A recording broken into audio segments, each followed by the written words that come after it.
Welcome to Nevada Week. I'm Amber Renee Dixon, joining you from G2E, the Global Gaming Expo at the Venetian. Ahead, we're going to show you some of the hottest developments in gaming right now. But first, we want to check in with Howard Stutz, gaming and tourism reporter for the Nevada Independent. Howard, thank you for joining Nevada Week again, on location now. Yeah, on location, and it's kind of loud in here. a little different from a few years ago. A lot of energy, yeah, compared to when we had you on last. That was with Kip Ortenberger, and that was coming out of COVID. Yeah, what do you think when you see it now? Well, they're thinking this will be the largest one. Last year it broke some records, I guess, for attendance. They think this year will break records, and it seems like it already. I mean, there's excitement around a lot of the new games.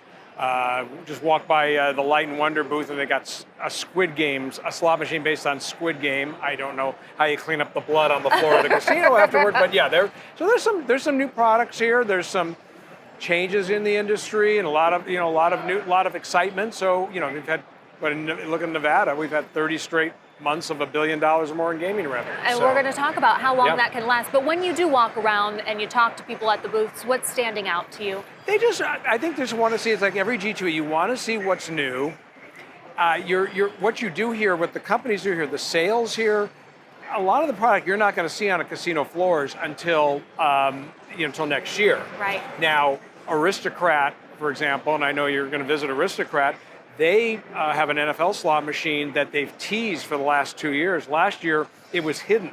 This year, they have the prototype, 2 of the games that are out, and they have the prototypes, and a lot that'll be out by the Super Bowl. So it's a... And why is that so significant to have an NFL-themed slot machine? Well, Amber, you're a sports person like me. You know, the NFL, Vegas, like this. They didn't want to talk about gambling and the NFL. Now, not only with sports betting, they have this NFL-themed slot machine. I went around and programmed them all for the Los Angeles Chargers so I can get the Chargers on there. But it's a significant move by the NFL, and I'm wondering if we'll see other leagues see the opportunity by this. The NFL, let's face it, that's the behemoth. Big kahuna, yeah. And so this is a if it's successful for the NFL, maybe we're going to see the NBA do it. I don't know, maybe internationally. I asked about the Premier Soccer League or something like that. So we'll see what happens there. All right, among some of the standout speakers at G2E was MGM Resort CEO Bill Hornbuckle. He talked about the recent cyber attack that MGM faced. What did he say? Well, it was fun. It was interesting because last week MGM put out a very carefully worded SEC filing explaining what happened with the cyber attack, that they lost customer data, they were down. He was a little more untethered to the lawyers, in his discussion with Contessa Brewer from CNBC, said it actually took the systems down for 4 or 5 days, and not just on the Strip, but this is regionally where they 8 states where they have casinos.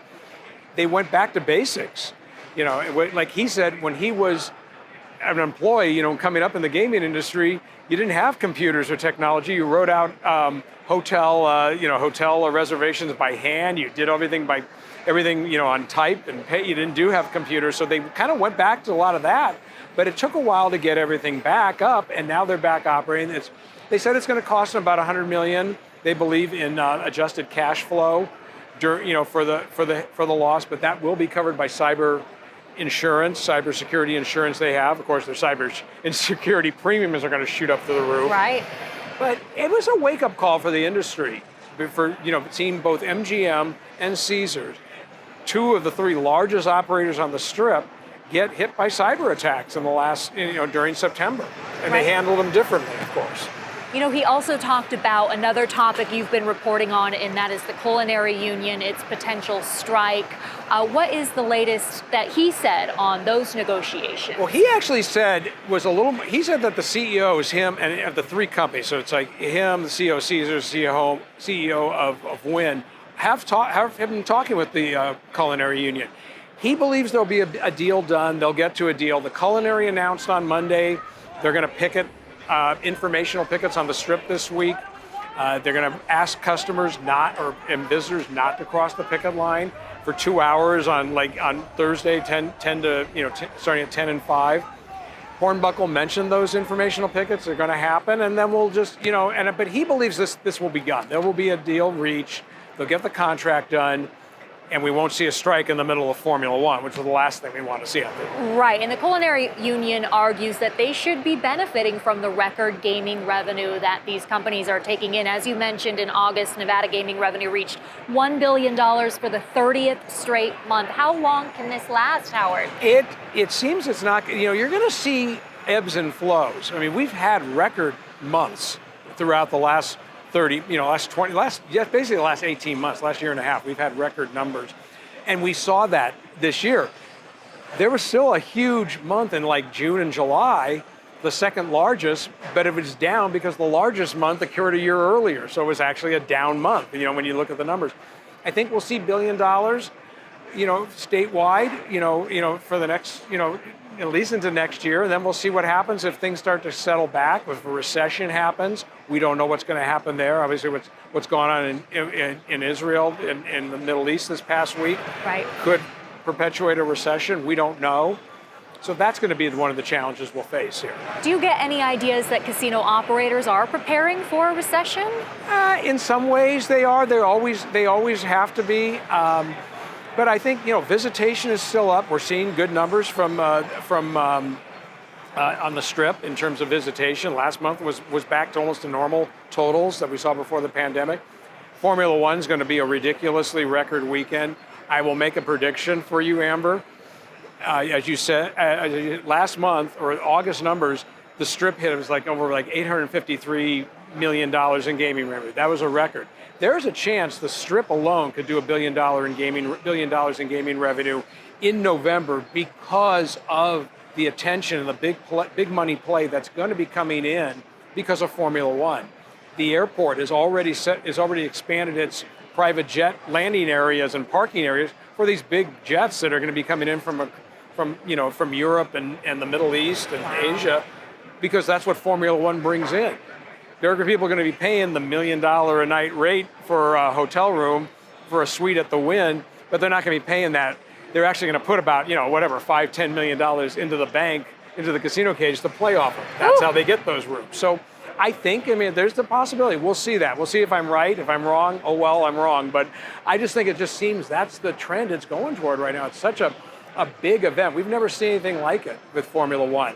There's a lot of it's brought a lot of attention in the U.S. and it's very popular in Europe and the Middle East. Howard Stutz of the Nevada Independent, thank you so much for your time. Anytime, Amber. Thanks for having me on.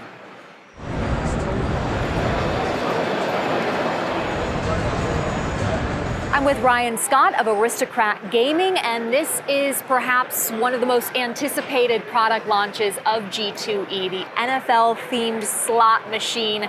Tell me about it, show me how it works. Yeah, tons of excitement, both at the show and so far in the field where these have been placed. And NFL slot machine, every game that we've developed a full suite of games. So we have 6 games that we're showing at G2E that are going to be on floors before the end of the season this year. Cool. Starting with Super Bowl jackpots, which we're sitting at right now on our King Max cabinet. So this is a game right here, Super Bowl jackpots, that the player has the opportunity to select their team. So every game that we're developing has every team inside of it, so a player can walk up and play their team. So. Okay, so let's do the Raiders since we're in Las Vegas. Oh, how neat.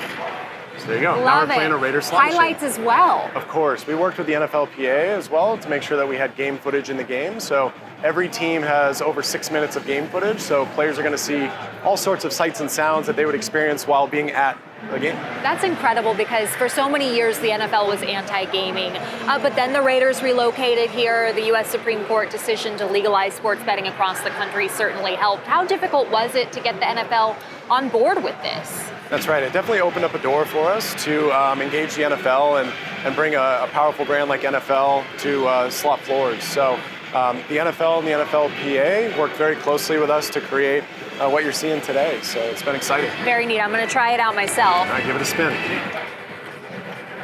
A lot of Tampa Bay Buccaneers, but... it's switched over Hey, on I us. got a little bit, huh? That's right. You got a little win, and you'll notice that instead of some of the royals that you might see in a slot machine, we've replaced it with stadium food. So you're going to see beers, nachos, pizzas, hot dogs, things that players would expect to see at a football game. So apropos. Okay, so you teased this last year with that giant football helmet, which you brought back this year. Now that people have actually gotten to get their hands on it, what has the feedback been?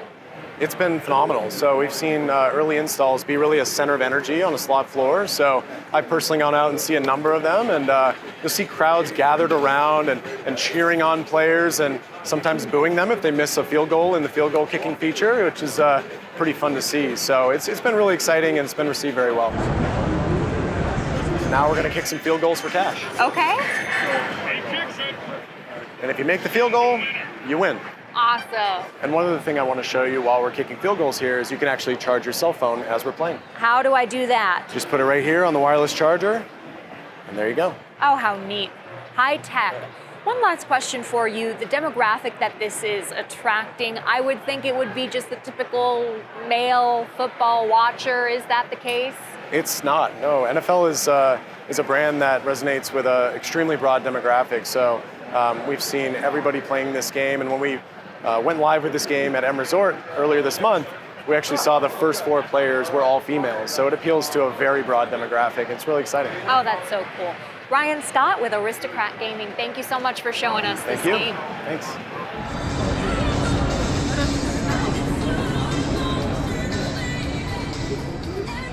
I'm with Phil O'Shaughnessy with IGT, and Phil, it is obvious what IGT is excited about this year. Tell me the backstory behind this Whitney Houston machine. Yes, indeed, Amber. IGT pioneered licensed slot themes more than 25 years ago with Wheel of Fortune. Okay. And now, yes, you're right. The focal point of G2E 2023 for us is this brand new Whitney Houston slot on our brand new Skyrise 55 cabinet. And you know something? A licensed theme is really a mixture of art and science. If you think about the art, obviously we have a gorgeous display here. We have a social opportunity with the music playing throughout while players are enjoying, and a shared top screen. It's beautiful. But the truth of the matter is, to successfully do a licensed theme, what you want to make sure you do is have some sort of relevance. In this case, iconic elements like stars and albums that fall down into the reels while the music is playing. There's a very close tie there, right? With the art and the way this is packaged with the Grammys. Yeah. You get the idea. Tell me about the science aspect. Absolutely. In terms of the science, it's fantastic. So the woman who runs our studio in Reno, Nevada, where this game was made, collaborated with the woman who runs our global licensing. She's based here in Las Vegas. So great female leaders coming together and putting together a game that really resonates with the core slot demographic, right? We do a lot of research to make sure that a licensed theme will resonate with the slot demographic. On top of that, we actually pulled some secret sauce from a game that has already performed exceptionally well in the marketplace. Wheel of Fortune? Developed by the same, actually no, it's called Prosperity Link. Okay. And it was developed in Reno, Nevada by the same person who is behind the development of this. So when you have that secret sauce integrated into the machine, you know, it's probably set up to do pretty well for your casino operator partners, and you can present it to them with absolute confidence. I love the Nevada connection. When will this be available in casinos? This will be available in Q2 of 2024. And Amber, I saved the best part for last. Did I mention the huge jackpots that this pays out? In this case, we're queued up for $500,000 playing on house money at G2E. Wow. So this will be a lot of fun for players with some really big jackpot excitement as well. IGT certainly known for its slot machines. This one will become very popular, I imagine, but Wheel of Fortune already. IGT also a leader, though, in video poker. And Yes. let's go take a look now at your new bar top. Great.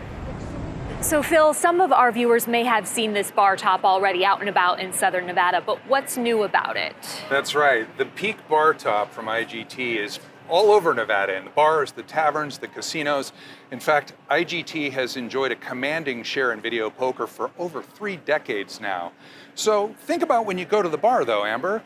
You might want to play some video poker, maybe some Keno or slots, but you might be watching sports. I know you're a big sports fan. I most definitely am when I go to the bar watching sports. What we've done is integrate sports betting into the bar top now. So here I am enjoying a little video poker, and now I can just switch over and decide, hey, what games do I want to bet on right now? I'm feeling good. I'm going to do a parlay. I think I'll hit this one for the spread, this one, and you can see my bet slip is starting to fill up over here. Wow. And then what I'm going to do is just place that bet, confirm that bet. It tells me how much I will win for what I've wagered, and it's going to print out my slip.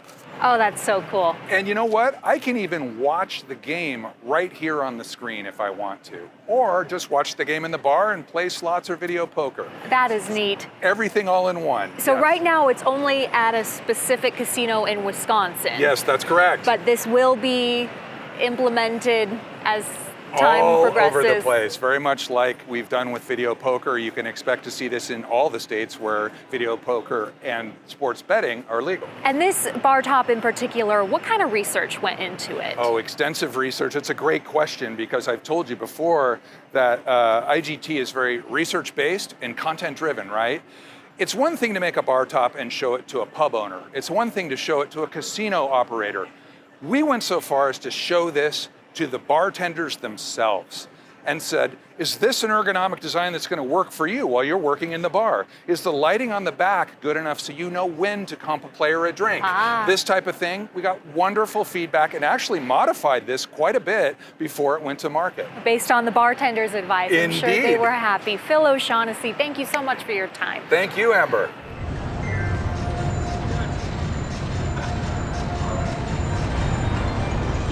I'm with Jared Crosby of Konami, and Jared, I understand this is the big product launch for this G2E Dimension 43 by 3. What makes it special? Well, the size of it, obviously. Yes. So it's over 9 feet tall. Wow. Features 3 43-inch LCD screens, 4K graphics. Look at that graphic. Yeah, so you can see why we believe it's going to be popular. It's, you know, the size of the screens, the graphic looks really sharp and really visual. And I'm going to go ahead and, I got to select my denomination. Select the denom. 1 penny. And so There's a spin it's button. big in other ways too. Giant spin button, Yep. and then this allows for 2 people. That's a Yeah. popular feature? That's right. So we sell this machine with a 2-seater bench seat. So what that gives is, you know, player comfort. So couples can sit together and play the machine. They've got a spin button each, so they can play together, which And a lot this of is players do. available now on the Venetian floor. It is, that's right, yeah. And this is our official launch of the cabinet at this show. And there is another machine you want to show me. Let's go take a look at that now. Okay. All right, so Jared, what is this game? So this is Buzzer. It's a what Buzzer is. It's a gaming show channel. It features old game shows such as Betty White's in it. yeah, Betty White. As you can see, that's Betty White on Family Feud. Okay. It's got Card Sharks and another game called Beat the Clock. All right. So the game features in the game are based around those gaming shows. What has your research shown? Is there an appetite for this kind of nostalgia? Yeah, we believe so. A lot of the players are older, and so we believe something like this, the nostalgia of the game will bring them to the game. And you know, the way we would design the game, it's fun to play, and I think everyone will enjoy it. So Konami has most of its offices in Japan, but there is a location here in Las Vegas. What advantage, if any, does that give Konami to be based here? Great advantage. It's a gaming capital of the world. You know, it's got resort casinos, local casinos. With that, it brings a large, diverse and experienced workforce that we rely on. We have over 500 employees in our office here. And of course, the market here, you know, all the research we need. We can go, all our staff can go out there and play games And see it firsthand. and see it firsthand, exactly. Jared Crosby with Konami, thank you so much for your time. Okay, thank you. Thank you to Aristocrat Gaming, IGT, and Konami for sharing their time with Nevada Week.